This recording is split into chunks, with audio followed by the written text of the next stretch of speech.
नमस्कार, police public news channel के अंदर आपका स्वागत है। धार जिले के पर्यटन स्थल मांडव के अंदर 21 और 22 जुलाई को कांग्रेस का नव संकल्प प्रशिक्षण शिविर का होगा आयोजन।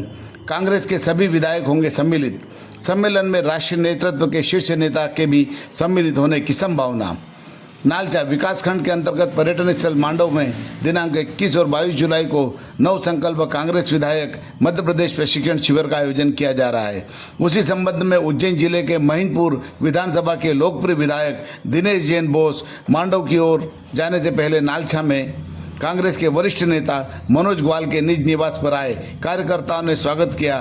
विधायक जैन ने कांग्रेस कार्यकर्ताओं से मुलाकात की। इस अवसर पर जिला युवक कांग्रेस के अध्यक्ष पीयूष ग्वाल भी उपस्थित रहे। देखते पूरी रिपोर्ट राजेंद्र देवराय के साथ नालचा से कांतिलाल शर्मा की रिपोर्ट।